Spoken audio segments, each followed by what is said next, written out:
Right, mutambo watsvuka ropa mhuri yeZimbabwe panapa ndiri kusangana nebhazi raprindwa paZimbabwe rakaiswa face yapresident Idi Mnangagwa rakatinonzi 44 SADC Summit. And 44 SADC Summit iri kuitirwa muHarare ende muri kuona zvinhu izvi vane nguva vachiprepare mukaita samaroads mamwe mazhinji anga ari kudorenovetwa achigadziriswa kuti visitors kana kuti mamwe head of state pavanouyo vanga vachifambira muroad yakanaka carpet chinchi and stuff unoziva kuti vanozongoendawo vachitaurawo zveZimbabwe.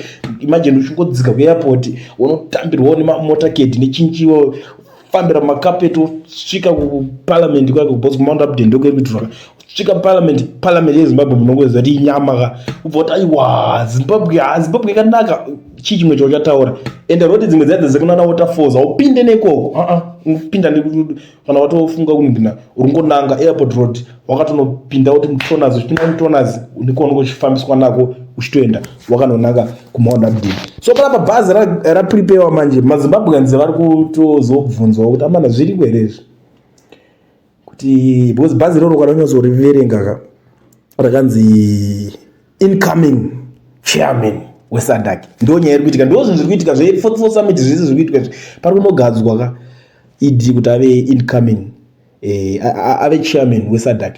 Aiwa tinongoti congratulations in advance kwaako ndo zvinenge zvitongoripo. Congratulations zvinhu zvakanaka kuti mungoitwawo ningiri weSADC. Congratulations to Zimbabwe.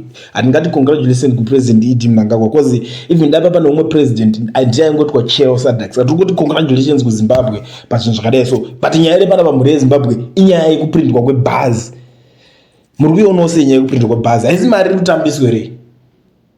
Muri kuionawo senyaya. Tell me what you think in the comment section.